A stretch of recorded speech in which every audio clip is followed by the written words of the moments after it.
laban kay Chairman George Garcia. Huwag na natin pangalanan yung taong ito, pero kilala nyo na kung sino itong tao na ito. Nangihingi ng 300 million pesos pala sa isang... Nako! Nako! Sino yan? Hindi pinasumpa nyo. Ang congressman noon para ipanalo yung congressman na iyon noong nakalipas na eleksyon na 2025. Kasi ang nangyari daw, itong taong ito na makapangyarihan sa COMELEC, tinanong niya yung tumatakbong congressman, ilan ba ang botante nyo sa inyong distrito? Sabi, 300,000. At sabi niya, kailangan mo ng 300 million dyan. So, ibig sabihin, sir, nangihi ka ng 300 million para maipanalo yung tao? Kung kukumputin mo 1,000 kada botante, mas tipid pa pala na magbayad sa COMELEC dahil kada boto ay 1,000 lang. Eh magkano ba ang bilihan ng boto sa probinsya? Tig pa 5,000, tig 3,000, kung minsan umaabot pa ng 10,000, kailangan mong mag-invest ng 300 million pesos. Hindi po yan chismis lamang dahil kasama po yan sa petition na ipa-file namin. Hindi chismis yan. Ako naniniwala ako na hindi mahilig sa Marites itong si Attorney Harold Respicio. Di yan mahilig sa Marites. Yan yung mga ika nga, yan yung mga talagang nangyari nung nagdaang eleksyon. Totoo ho yan mga kababayan. Malawakan ang naging dayaan nung nakalipas na eleksyon. Malawakan ho mga kababayan. Bukas doon sa Supreme Court, magkakaroon po kayo ng kopya. Mababasa nyo po mismo yung detalye dahil halos nalaglag sa upuan yung kandidatong iyon nung sinabihan siya na kailangan niya ng 300 million pesos para makakuha ng boto para sa 300,000 na botante sa kanyang distrito. Sir, kung sino ka man, buong Pilipinas, kilala ka, kung sino ka, hindi kita kailangang pangalanan, alam na natin lahat, nangihingi ka pala ng 300 million pesos. Akala mo kung nagsalita ka, akala mo ang banal-banal mo. Isa ka palang kurap. Nakausap itong Kurap! Banal-banalan pero kurap. Maraming ganyan. Yung apelido pa nila, mga ano pa akala mo talagang di makabasa ang pinggan, di ba? 300 million is 300 million, higa nga. Di ba? Lalo na kung incumbent yan.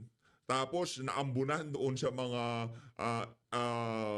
ayuda scheme nitong si Tamba. O pumirma doon sa impeachment ni BP Sara. Imagine, 150 million. Tapos yung ayuda scheme nitong si Tamba, kada pumupunta ka, 777, di ba? Kung ikaw ang, kung sa'yo yon yung distrito mo, sa sorti mo yun, magsosorti ka sa distrito mo, 150 million. Di isang sorti at isang pirma lang ng impeachment, ay pambayad ka na sa makapangyarihang nila lang na yan, dyan sa COMELEC. May 300 million ka na, anak na to. Sino kaya yung congressman na yan? Ang dami ho niyang pera. Pero sa tingin ko, hindi siya nagbayad. Kasi kung nagbayad siya, panalo siya at hindi siya magpupunta sa COMELEC ngayon. Pangyarihang taong ito doon sa COMELEC. At yung taong yun sa COMELEC ay tinanong kung ilan ang botante niya sa kanyang distrito at sinabi niya 300,000 po. At sinabi ng taong makapangyarihan na to, kailangan mo ng 300 million pesos para dyan. Wow! Hindi ba yon implicit na panghingi ng 300 million pesos na bribe? Hindi ba iyon implicit na pagbili ng boto na 1,000 pesos kada botante? Mas tipid pa kaysa sa actual vote buying. Kaya pala, kung titignan natin yung mga circumstances, sinasabi nila na yung mga nanalong mga kandidato na may suspetsa silang nanloko ay hindi na nag-effort na mangampanya at hindi na rin nag-effort na bumili ng boto dahil mas mahal bumili ng boto on the ground kaysa magbayad dito sa korap na opisyal na ito na ating gobyerno na ang presyo lamang ay 1,000 kada vote. Dapat siyang mapakulong ng napakahabang panahon. You are mentioning kanina si Comrade Chairman George Garcia? Hindi ko sinasabi na siya yung tao na yun. Pero taong bayan, alam niyo na kung sino yung tao na yun. Hindi ko sinasabi. Ito naman siya, pa-suspense ka pa pero masaya ako, nakasama ka namin dito sa laban na to. Kasi yung naging kilala na siya, di ba? Kumbaga naging pagka nakita nila pagmumukha nitong si Attorney Harold Respicio, yan si Attorney Harold. Yan yung panahon ng kampanya. nakikipagbardago lang kay George Garcia. Ayos yan, ayos yan. Saludo, sir, ha? Saludo, sir, saludo. Masaya kami, nakasama ka pa rin namin dito sa laban na to, na magkaroon ng totoong reforma kung paano bumoto ang ating mga kababayan sa mga susunod na eleksyon. Sabi na si Chairman George Garcia yun, at hindi ko rin itinatanggi na siya iyon. Pero bukas malalaman ako. Malalaman niyo po dahil magkakaroon po kayo ng kopya ng petisyon at yan po ay part ng mga aligasyon ng magsasampa ng kaso bukas ng petitioner. Yo. Itong taong ito na makapangyarihan. Ayun na mga kababayan, matindi ho yan, no? Kasi it's about time, ika nga. Ano na ho yan, kumbaga, ano na yan, kailangan na ho natin yung pag-usapan ngayon. Matindi-tinding korupsyon ho ang nangyari noong nagdaang eleksyon. Kaya yung COMELEC na yan, nako, hindi ho niyan binabantayan ang inyong mga boto. Pinagkakakitaan ho ng COMELEC na yan. Maniwala ho kayo siya hindi. Pinagkakakitaan ho ng COMELEC ang boto na sambayan ng Pilipino. Mag-aalok ka ng 300 million yan. Hindi mo na kailangan ng hacker, hindi mo na kailangan ng IT expert. Paano, meron pa ba mas expert kay sa COMELEC? Di ba? Wala na mas expert pa dyan. Dito sa bahagi ng video natin na to, punta naman ho tayo dito sa mga naduwag, nung nakita ho nila yung listahan ng mga abogado nitong si BP Sara.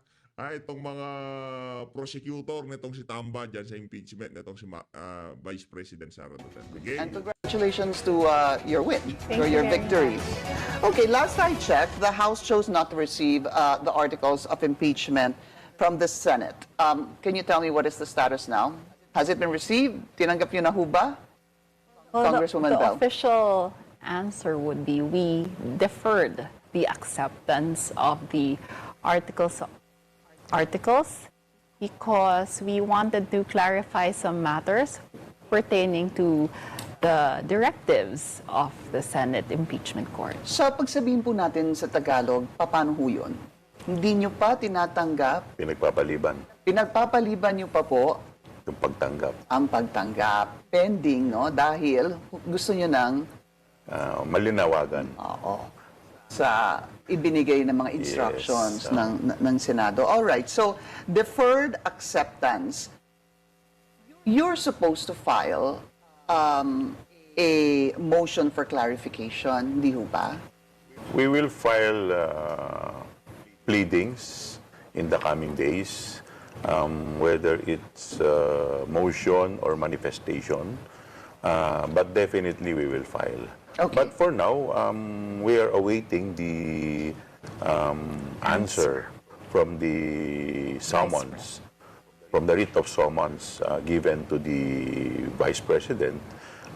She has 10 days, non-extendable period of 10 days to file her answer, and we have 5 days, non-extendable period of 5 days to submit our reply. Congressman Joel, does that include weekends, in 10 days? Yeah. Okay, so I think June 11 ang umpisan, di Yes, ba? from the date of receipt of the summons. Okay, so from the date of receipt, let's assume that's June 11 to the office of the Vice President, or maybe June 12, maybe a day after. So that's 10 days. Lagay po natin sa 22. So 22 is Sunday, I think. So 23 naman. Okay. So supposed to be by Monday, dapat may sagot na po sa summons yung Yes. office ni Vice Yes. President. And then, yung kanilang sagot ho ba, ifo-forward sa inyo? Tama ho ba yun? We will be furnished a copy, like in Yes. any other case. All parties will be furnished Copy copies furnish. Copy of the furnish. answer. And then you have 5 days upon receipt Yes. Yes. of the response of the Vice President. Yes. To, Make a reply. Well, it is our option. So, if we want to make a reply, or siguro, pwedeng hindi na. ano ho yung nilalaman nitong summons? What are we expecting to be part of the summons? The summons would be a directive to the accused or the impeached official to answer the charges in the articles of impeachment. So she has 10 days to answer, while we have 5 days within which to file a reply. And for our part, the reply is an answer to any issues that she may raise in her answer. And 5 araw lang pong ibinibigay sa inyo para sagutin yung sagot ng Office of the Vice President. Yes. Okay. And then let's go back to my previous question. You were saying a while ago that you will wait for the summons first, for the reply rather of the summons from the Vice President to be copy furnished to the House Prosecution Panel. And then, is that the time thereafter that you plan to submit this pleading, whether it be a motion or manifestation for clarification? Well, we're discussing that with the rest of the prosecutors. Hindi pa sigurado yun. Lahat kasi siyempre, we try to be very careful, di ba? So, we are discussing every moves na gagawin namin. So, let's see. So, to be clear, kahit na po sinasabi ninyo na you want clarification, hindi pa po kayo talaga nakapagdedesisyon kung kayo po ay magpa-file ng pleading regarding this clarification. Yes. Well, wala naman po kasing sinubmit na period or deadline eh. So, at least mapag-aralan muna namin na maayos what are the options, mga possible options namin, and what are the possible pleadings na tingin namin na mas maganda. I know you said that you're being quite careful about this. And maybe before I go to that question that I was thinking of asking you, why are you being careful? Well, first, it's because we know that the remand or the return of the articles and the directives to comply with the Senate impeachment court aren't found in any law. They're not in the Constitution. They're not in the Senate impeachment court rules. That's why it's actually a little difficult for the prosecutors to comply right away, because we might be saying that what they did was correct, even if these are By responding. even if these aren't found in the Constitution and in the Senate rules. So we have to be very careful. Understandable, because there will be experts who will say that wala po talagang return to sender sa Correct. Article 11 of the 1987 Yes. Constitution. However, there's also a framer of the Constitution, Justice Ascuna, who actually said there was nothing really wrong with that. My co-anchor, Willard Cheng, was able to interview him. Let's play a portion of that interview if we have it, or if not, I'm going to read it. Do we have that? Okay, I'll just read it first. He says it's novel and allowable act under the Constitution. The certifications asked for will ensure the continuation of the trial in the 20th Congress. That's one train of thought. Yes. Meron din po yung isa na sinasabing wala pong nahanap na ganito sa 1987 Article 11 of the Constitution. Exactly. Let's name them, the former Chief Justice A lot of them Renato said Puno, that. yeah, Yes. and some other lawyers. Huwag ka sumabay. Ito talagang parang ikaw yung kapatid mo eh. Kaya natalo yang si Zamora, yan si Pami Zamora, dyan sa pasabat-sabat niya na yan eh. Nagsasalita yang si Ma'am Pinky Web. Huwag ka sumabat. Pakinggan muna natin sinasabi ng... Pag tinanong ka, sumagot ka. Lang yan. Lawyers, no? Binabangga ko lang, not in a bad way, siguro Yes. yung dalawang justices ng Supreme Court. So, how do you move forward with something like this? Siyempre, iba-ibang abogado, iba-iba po yung interpretasyon. And that's why we're trying to be careful. Because if you will read the content of the Constitution, it provides that trial shall proceed forthwith. So when you say proceed, means to move forward, not backward. Diba? So, but of course, we do not want to be misinterpreted by the impeachment court in such a way that we do not want them to, baka mamaya isipin nila, we're trying to defy their orders, diba? Their orders. So, we're just trying to weigh all our options. But it's been how many days? Maybe, has it been like 4, 5, 6 days since Yes, that order? since when? Your non-reply, would that be tantamount to the Senate impeachment court thinking that you are defying their order? Wala namang deadline na sinabit eh. Yes. We always say that we're not defying, we're in fact following the provisions of the supreme law of the land, which is the Constitution. And to some who allege that we're the ones who are delaying the proceedings, well, we've been saying that since February, we've been preparing for trial. We've been practicing, preparing pleadings weekly. We've been studying for it. Halatang ano ho sila talagang pinaghahandaan ho nila yung mga makakasagupa nila diyan sa impeachment na yan, mga kababayan. Hindi bigatin naman ho kasi. Mabibigat ho yung mga abogado. Yan mismo umamin na ho yang si Zamora na talagang todo-todo ang paghahanda nila para sagupain yung defense. Hindi ho, sila nga dapat ay tipong sila bibira dyan, si prosecutor sila eh. O eto sagutin nyo, eto si BP Sara hindi depensa. Pero sa tingin ko yung mga nasa defense panel nito ay napachill-chill lang sila. Diba? Kasi alam nila lahat ng ibabato nitong si Zamora wala akong kwenta. So there's, it's quite unfair to accuse us of delay in this scenario where we're asked to submit documents which are not even required by the Constitution or the Senate rules. And for many instances, I've actually interviewed you both, Congressman Joel here in the studio, and you have always been saying that if you had it your way, the trial should have proceeded back We then. had been consistent with our statement.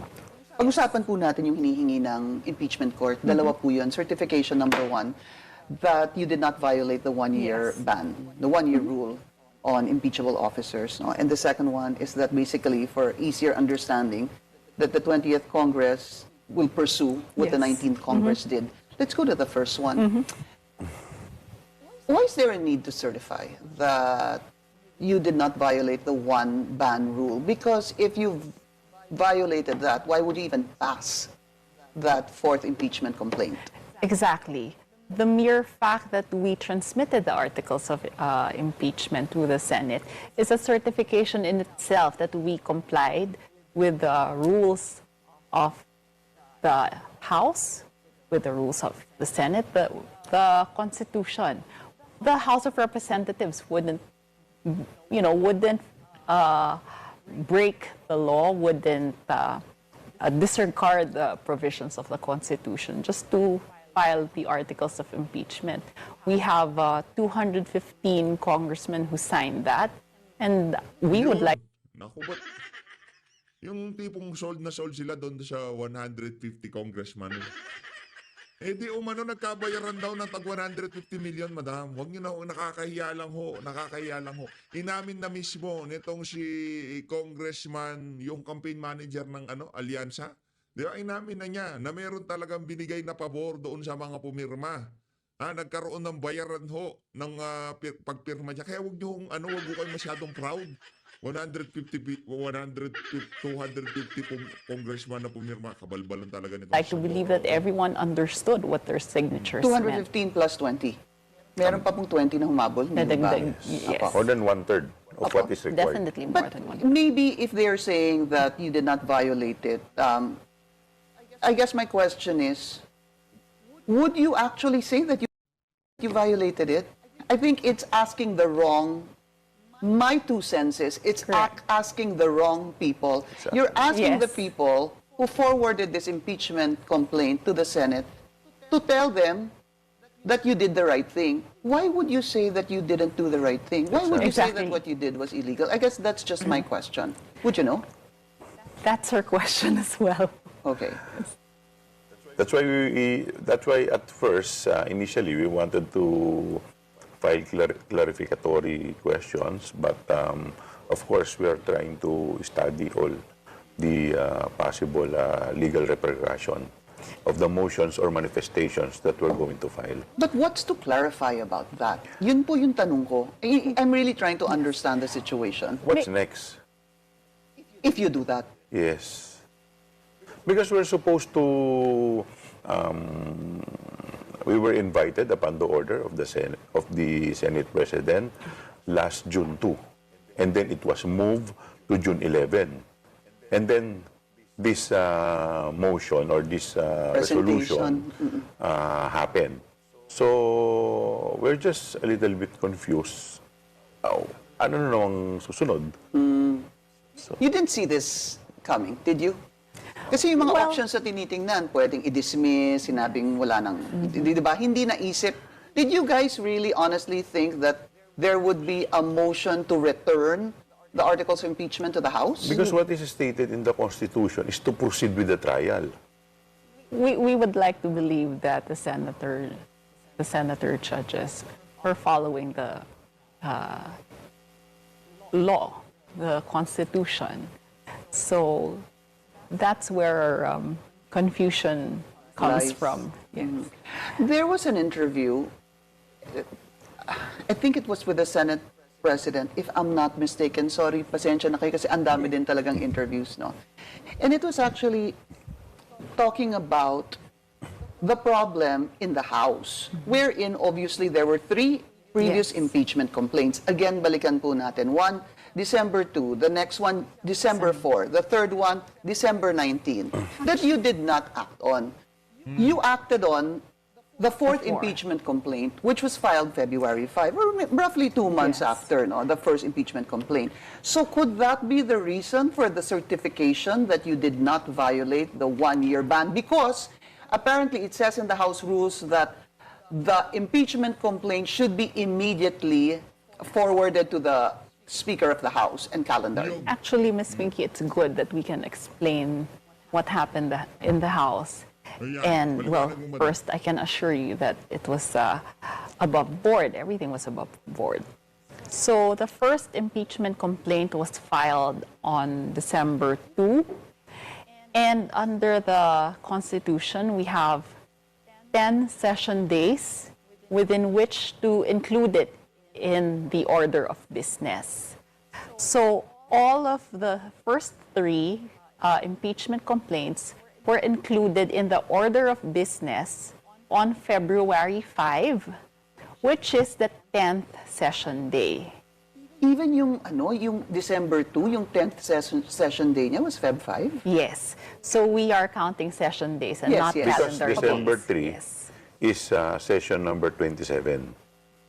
And and February 5 is session number 37. At 36? 36 ba? I don't quite get that, but basically what you're telling me, pasok po yung 10, Pasok siya. Yes, pasok siya sa 10 session yung days. February 5? Yes. 10 Yung session. 2 months We're after. talking about session Opo, I days. understand ah. that. Yes. Oh, kasi marami ho kayong break, etc. Hindi ho ba? There are periods or And there are sorry, yung days. session days niya is Monday, Tuesday, Wednesday. Yes. Okay. There are some days when, because of what's calendared in the order of business, they have to merely suspend and not adjourn sessions. So, 10th session day yung February 5. So, it was calendared So if on that day. you're saying if that is brought up, pasok pa po yung sinasabing 10 days So, na yun. actually, it's good that we are able to clarify this. And I hope that they are able to understand the proceedings in the House of Representatives. I guess the problem, Congressman Joel, is also the often remark that we've heard from the Secretary General that hindi pa po ipinapasa sa office ni Speaker ang impeachment complaint kasi nakikiusap pa yung ibang mga congressman. Pinag-aaralan pa nila ito. Or, if I remember correctly, baka may isa pang impeachment complaint. So parang ang lumalabas po talaga, natenga po siya sa office ni SecGen. Well, actually, in the first place, wala namang period na Antindi, di ba? Pinag-aaralan nila yung naunang 3, yung tipong kinikilatis pa nila, pero pagpasok ng 4, wala nang aral-aral, pirma kagad. Ang haba ng panahon, yung 3 pinag-aaralan nila. Ngayon, nung pinasok yung pang-4, wala nang aral-aral, pirma lahat ng mga congressman. Ganyan ho sila manloko dyan sa House of Representatives. Di ba? Napakawawalang hiya nila. binibigay si SecGen ang batas as long as pasok ka doon sa requirement. So, kasi ang mangyayari niyan, ganito.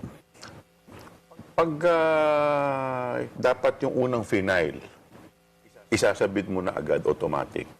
So, mangyayari niyan, every time na lang na magkakaroon ng every year, pagkakakampi ka ng Pangulo or ng kahit sino man, magpa-file ka na lang ng impeachment, whether may laman o wala, para pumasok dun sa one-year ban. Opo, para hindi matuloy ang kahit Yes. ano So mangyari. magiging Opo. magiging maaabuso rin. Yeah. So kaya nga dito siguro at wala namang mali dun sa ginawa ni Secgen as long as papasok ka dun sa period na nakasaad dun sa batas. Now, it did not happen only this administration. During the past administration, during the time of President Duterte, if I'm not mistaken, there was also this incident where an impeachment complaint was also filed, and 3 months thereafter, na dun lamang na i-agenda. So, this is not novel. But it never reached the Senate. It never reached the Senate, Alright. yes. Okay, there's a second, certification that the Senate is asking from the House of Representatives. We're going to talk about that after the break. We'll be back with House Prosecutors Joel Chua and Bel Zamora. If you're watching On Point, still with us, House Prosecutors Joel Chua and Bel Zamora. The second condition was that itutuloy ni 20th Congress, si 19th Congress. Fair enough. That's been discussed, no, sir, ma'am, over and over again kahit nung February 5 pa. But hindi niyo ba pwedeng sagutin ito, may problema pa ho ba dito? Which is impossible for the 19th Congress to decide. Because iba yung composition ng 20th iba rin yung 19 So, that is not for us, for the 19th Congress. So they're requiring a certification from the 20th Congress, which as of now hasn't convened. Okay, so it's mandatory for the 20th Congress, hindi po sa inyo. Tama ho ba? Sa amin Kanino naka-address, ba? sa amin Sa House naka-address. Prosecutors. Pero parang gusto nila is ang mag-commit kami para sa 20th Congress, which is impossible dahil iba nga po yung composition ng 20th Congress I heard an interview with Congresswoman Bell recently, and you were saying that halos lahat naman po, if I'm not mistaken, Yes. na pumirma nung impeachment complaint nung February 5, halos lahat ay nanalo naman, That's correct. most of them, at pasok din sa 20th Congress. We have around maybe 80+% of those who signed in the impeachment complaint re-elected in their Okay. seats. And would you say that the 80% who won, who will be sitting in the 20th Congress, are still for the impeachment, will still confirm their signature in the impeachment of the But still, 19th that is a Congress? different Congress we're talking about. So, in fact, sa panel of prosecutors, may dalawa sa aming casualty. So, Who are they again? Yung dalawa po? Congressman Ton Acharon and Congressman Jill Bongalon. Bongalon, yes. Okay. So, what is the issue with this second condition? kasi ang hinihingi 20th So, hindi ka naman, that is not, we believe that that is not for the 19th Congress to address. We're thinking that they're connecting this with a crossover. But again, it's our stand that there's no problem with crossing over. In fact, as Attorney Bukoy earlier said, there's nothing to cross over because it's a continuing body. Nako. So definitely, Yan na nga ho ba sinasabi natin Yung mga galing-galingan, sayusayan, pero pagka yung mga expert na sinasabi, ayaan natin ng Korte Suprema magdesisyon. Kinukoto niya si Attorney Bukoy. Yung kanilang abogadong, yung tagapagsalita nilang, takmo kasi ito. Bahala kayo dyan. Ito talaga mga tao na to. Simple lang yan. Sagutin muna natin yung mga tanong na sambahin ng Pilipino. Marami yung katanungan. Huwag muna tayong pumunta sa korte. Gusto pa ba ng 20th Congress? Anong ginawa doon sa 3 impeachment complaint? Diba? Anong ginawa nila doon? Ngayon, ginagawa na ho nila ng remedyo. Yung kapalpakan na ginawa nila doon sa 3 naunang impeachment. Pero hindi ho yan makakalusot sa mga abogado nitong si Vice President Sara Duterte. Hindi ho yan makakalusot.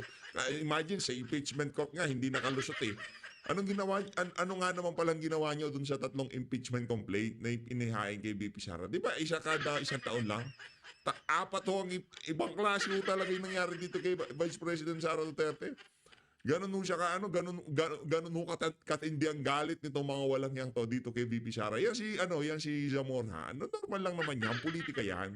Kailangan ho nila ng impluwensya at sila natokan itong si Tambaluslos. Kumbaga, noong pumili ng mga prosecutor dyan, marami na mga abogado dyan, pero yung iba ho, hindi ho nila tinanggap. Itong mga Zamora, malalim na ho sila kay Tamba. Yung mga umuo kay Tamba, hindi na humakay, hindi yung mga yan. Pagka humindi yan, may kalalagyan sila kay Tambaluslos. Lahat ng mga umuo dyan, lahat ng pinili dyan, yan yung mga abogado dyan sa House of Representatives na hindi pwedeng tumanggi. Dahil malalim na ang involvement nila sa mga kabalbalan nitong si Tambaluslos. Hanggang matapos ang trial, tuloy-tuloy lang ang proceedings, whether it's the 19th or the 20th Congress. But is there, just looking at the realm of possibilities, posible ho bang pagpasok ng 20th Congress, may mga congressman na magsabi na napilitan ako na pirmahan itong impeachment and therefore I take my tatanggalin ko po yung aking pirma. Pwede po ba Anything yun? is possible, of that course. Happen. That can happen. But even if that happens, we already transmitted the articles to the Senate Impeachment Court, and they're supposed to be acting on it and proceeding with trial. But that's So it the doesn't thing. matter if you have a few congressmen here pulling out their Yeah. signatures or renouncing their signatures. Teka lang, madam. Ang dahilan ng pagtatransmit dahil sa pirma. Paano pagka sinabi nung congressman na ayoko na pala? Pinilit lang kami dyan. Kinorner kami ni Tamba. Paano yun? Hindi naman pwede yun. Yung tipong last touch, hindi pwede yun. May dahilan kung bakit sila pumirma at yung dahilan na yun, hindi ka nais-nais. Mawawalan siya. Kundi sila pumirma, baka hindi sila nagsipanalo eh. O yarin lamang matatapos ng mga termino nila, si Tamba, sila, lahat sila. Bigla silang papasok sa eksena ngayon. Ayaw na namin, atras na namin yung pirma namin. Kunyari, natirang pirma dyan, 10 na lang. Di ba? Nakita nila na mananalo sa impeachment si VP Sara at ayaw na nilang ma-involve dyan sa kabalbalan na yan. Itutuloy pa rin ba impeachment? Kunyari, sinabi ng 20th Congress, sinisertipikahan namin na wag na ituloy ang impeachment na yan. May magagawa pa kayo? Pambihira. Paano pagka naging Speaker of the House itong si Congressman Pulong Duterte? In the 19th Congress, it doesn't matter. Doon sa 80% na nanalo po, doon sa 250, nakausap niyo na ho ba sila? Meron ho bang ilan na nagsasabing, I want out?